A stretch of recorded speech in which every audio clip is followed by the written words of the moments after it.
What's up everybody? Welcome back to my channel. This weekend I've been traveling for an acting gig, so I figured I'd throw together a little travel vlog.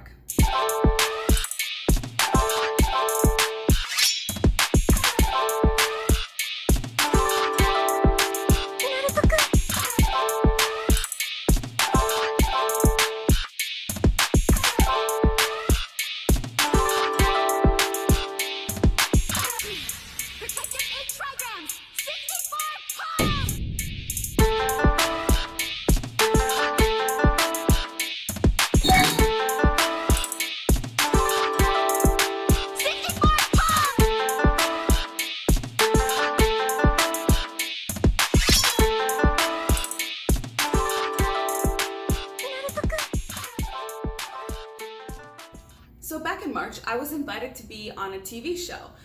So I figured I'd share with you guys my acting experience because this is my first time acting. So I just wanted to kind of share my thoughts and the process and the behind the scenes and just all that cool stuff. The name of the show that I am going to be the co-host of, I cannot reveal to you just yet because since it hasn't aired yet, I'm legally required to not share this information with anybody. It's super top secret until the day that it finally airs. Now when this airs, I can share it with everybody and let you guys see all the details. I can tell you that the show has to do with the paranormal. Some of you guys already know that I've been into the paranormal for a really long time, like literally for more than a decade. I actually have another YouTube channel that's completely fully dedicated to the paranormal if you want to check that out. But yeah, I was brought on to be the co-host of this episode because I am an experienced paranormal investigator.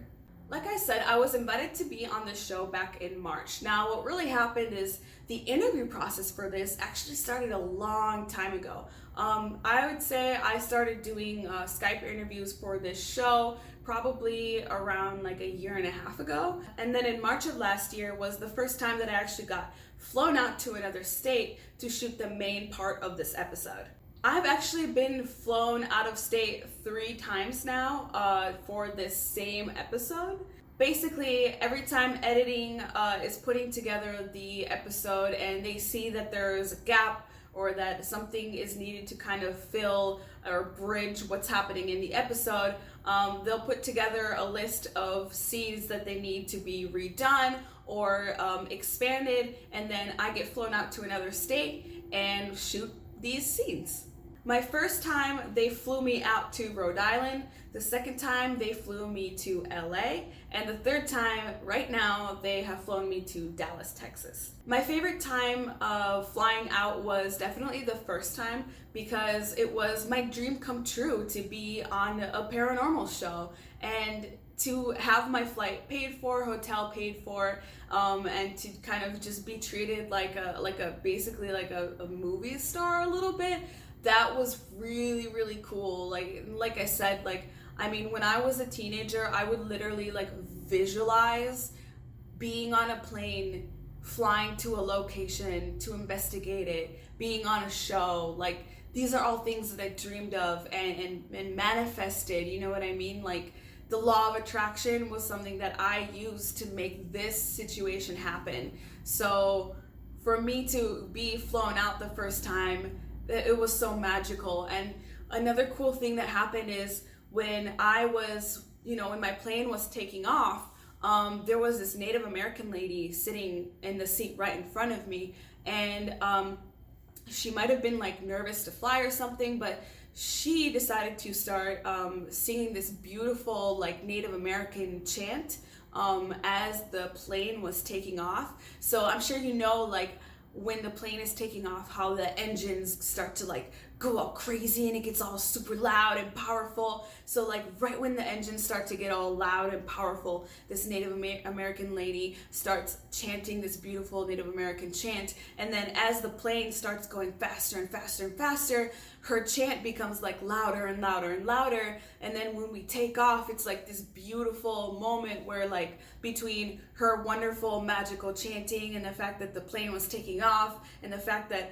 I was literally flying towards my biggest dream that I've ever had in my life, that was just so magical. And let me tell you guys, the law of attraction works. If you want something, if you really want it, then take the time out of your life to write down your affirmations, say your affirmations, and visualize. But anyways, I digress. As far as the acting goes, this is more like reacting than acting, because in this episode, I'm being brought on. This is more of like a documentary, of like a reality documentary. So the things that are happening in the episode are pretty organic. I'm just kind of reacting to what's happening genuinely based on what I actually think and feel and believe. So it's not like I came in and this whole thing was scripted. It was more like you come in and you have like a guideline to like what we're gonna be doing throughout the day, what we're gonna be shooting, but everything that's happening is organic. Now, there are moments where if I'm trying to communicate something and it's just not coming out right, I don't know what to say or how to say it, the director will give me the line to say. But it's never like they're making up something that I disagree with and I'm just like saying a line. It's more like it's the line is given to you in a way that is clear for the audience to understand, so that you know what to say and how to say it, so you can look good saying it, and so that you can just make sense. Now, for the last 2 times that I was flown out, there was a little bit of scripting, but this was mostly because we had to like reshoot certain scenes, and there were also moments where they needed to bridge a gap between something that is happening earlier on in the episode and something that is happening later. So they would give us a few scripted lines where we would kind of come in and say something scripted, but it's all along the lines of something that already had happened organically. Like, it's not just like they never gave us lines regarding something that didn't happen, or lines that like we didn't actually like agree with or believe in. Any lines that were given were purely there just to bridge a gap or to help us communicate what we're trying to communicate. So this was my first time acting, and I feel like I had it easy because I have been a performer, a live performer for, more than 7 years now. So I kind of already don't really feel too much pressure. I kind of just don't care. Like, I'm very easygoing, go with the flow. Like, I'm not shy or afraid to talk to the camera. You guys already know, as you can see, I'm a YouTuber, so I'm not afraid to talk to the camera. But I've also been into filmmaking for like basically a decade. So I came into this I hit the ground running, so to say.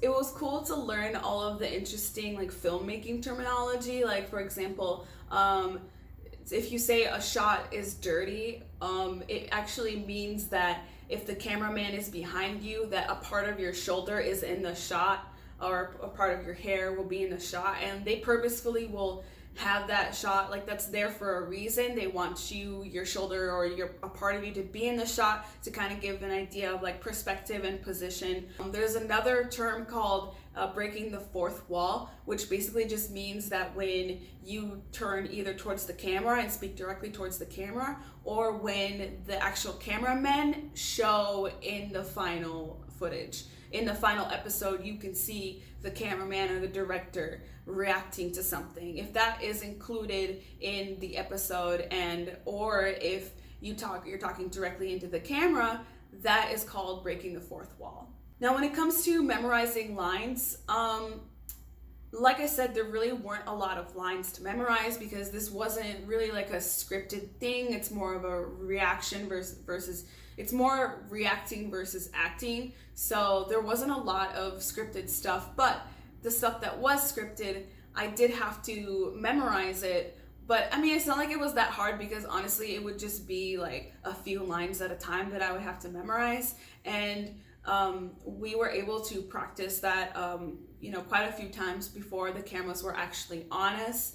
So it really wasn't that hard. I mean, I have really like not super great, amazing memory, so I really had to repeat it a lot, but I mean, it was totally manageable. It's not that scary, and if you mess up a line, the director just tell you what your line is. Like, they fully expect you to screw up from time to time. Like, it's not like they expect you to just perfectly be like boom, here's my line, blah, blah, blah, like perfect. No, like everybody messes up. Like it's just a thing. Like that's what's expected.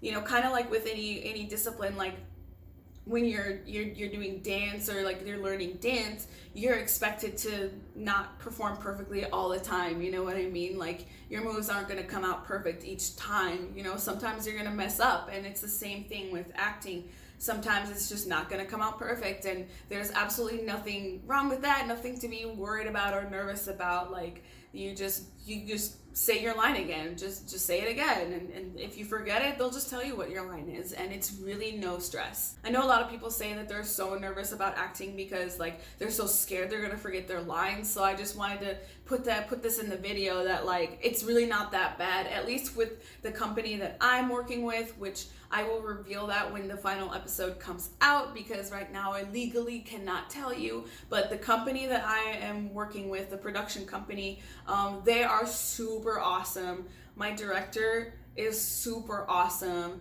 My main host that I'm working with, she is super awesome, and it's just been a pleasure working with them. It's been a pleasure working with this team. I had a lot of fun. Each time I just have a lot of fun. I love the vibe of just like of producing. I love that creativity of like, you know, making something, making a movie, making a documentary. Like I love the fast action, you know what I mean? And I also had a makeup artist come in and do my makeup, and that's really cool. And it's like, oh, once I have my makeup artist doing my makeup, I'm just like, man, I wish I could just every day have a makeup artist just do my face, because oh, like they just do it better than me, and it's just like it's nice to just sit there and just get your makeup put on your face, you know what I mean? Now, I don't want you to think that the acting life is nothing but glamour, because there are definitely moments that are not glamorous and it can be stressful. Let me tell you, every single time that I've been flown out of state to for this gig, I've been so sleep deprived. I mean, like ridiculously sleep deprived. Like you have to. I mean, I had to wake up at 4 a.m. to go catch my flight, and then my whole sleep schedule's messed up. And I mean, I'm already on a super messed up schedule. You know, after the lockdown, like I pretty much go to bed at 5 a.m. every day. Like, yeah, so it's the sleep deprivation. That part is rough. I really don't like how sleep deprived I am every single time. But that comes with the territory. I mean, you know, everybody's sleep deprived. Like, you know, the director, the cameraman, the PA, the main, you know, the talent. Like, everybody is super sleep deprived. So that's kind of just what it is. The cameras they use are really cool. They're like these really big shoulder cameras.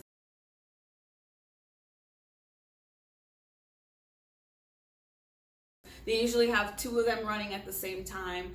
They'll coordinate with each other so that each one is getting a direct shot of like the two people's face, because it'll be like me interacting with one other person most of the time. It's just been cool to see kind of like how the camera operators, how they, you know, talk to each other with the cool like camera lingo, and how the lighting is set up, and just how the whole, you know, behind the scenes production works. The place that I investigated, when you find out what it is, you're gonna freak out. This place is probably the most haunted location in the US. I'm not kidding you right now.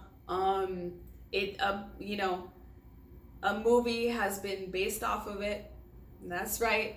I think there's actually a second movie that might be coming out that's also based off of it. The first time when we were actually on set of the paranormal location, our PA didn't even come inside of the house. That's how scared he was. I mean, trust me, when you find out what house this is, you're gonna be like, oh, okay, because so many people are deadly afraid of this place.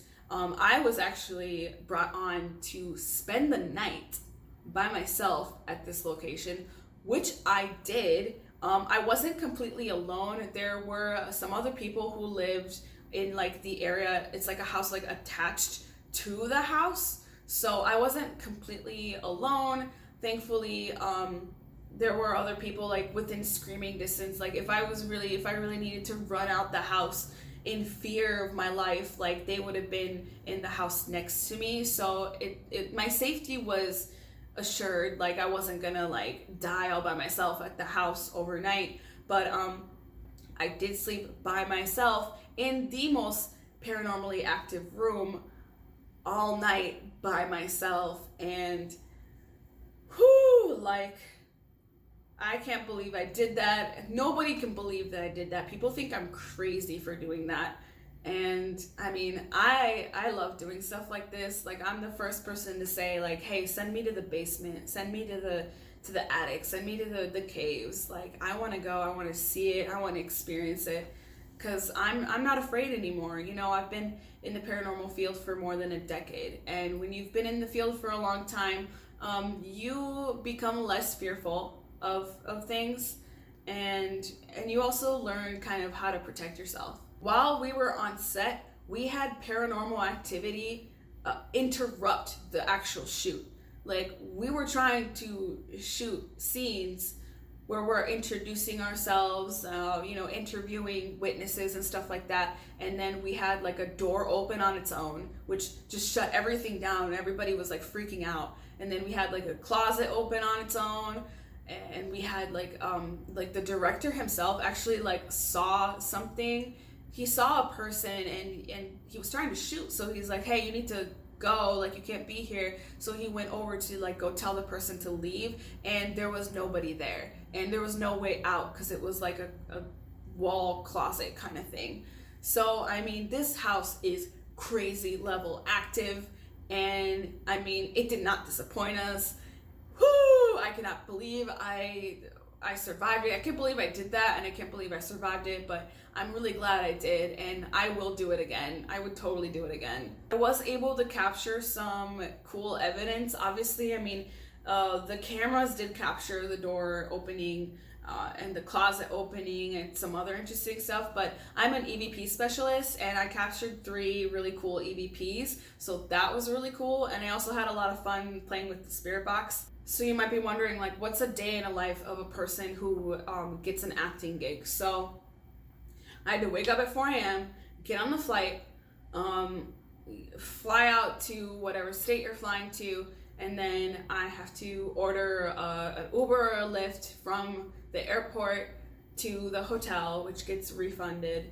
And then usually they have me shooting the next day, so I will just spend the rest of my day resting and like getting all my clothes ready for the shoot. Whatever I need to prepare for the shoot, that's what I do, and just kind of relax. And then the next morning, usually have to wake up at 7 or 8, take a shower, and then we have hair and makeup. Usually hair and makeup will just happen in one of the guest rooms. So like today, hair and makeup came to my room, so all the girls came to my room to get their hair and makeup done. Then usually what happens is the PA from there will come pick us up, will drive us to whatever location we're going to, and then we start shooting. Usually once we start shooting, it's like go, go, go, go, go, go. It's fast. The director has to squeeze a lot of content into like one day, so you kind of have to really try to work fast, work hard, and get it all done. Around like 2 or 3 is when we get lunch, which we just tell the PA what we want for lunch, and they bring us our lunch, we eat it, and then we start shooting again. And it's just go, go, go like the whole day. And then we're usually done by, I want to say, like maybe 6. And then a lot of times we will go out for dinner together. We'll go grab dinner. Unless we're like, unless it's like super late and we're super tired or something, you know what I mean? But a lot of times we'll just go get dinner together at the end of the day. And then like today, I only had a 1-day shoot. So I'm already done shooting for today, which that's pretty cool. Like, I'm glad that I'm done working, but I also had a lot of fun seeing, the host again and the director. Like, it's cool to see them after so much time, and it's just cool to do this acting gig. Like, I like I like shooting videos. I just really enjoy the whole atmosphere. And I like how everybody on set is like really about their business, and they work hard, they work smart. Everybody's super polite. We just get it done. So I fly back home tomorrow. I'm really excited to go home and start working on all my other projects again. But yeah, that's about it. I just wanted to give you guys a little inside look behind the scenes of, what it's like to have an acting gig and get flown out to another state. I just feel really blessed and grateful for having gotten this acting gig. Like it's really fun, and I just want to say to anybody watching this, like if it's your dream to become an actor or an actress, then my recommendation is just visualize it. Really visualize it and attract it, and use all of the techniques from the law of attraction to manifest this into your reality. Well, that's it for today, guys. Be sure to subscribe, and I'll see you in the next video.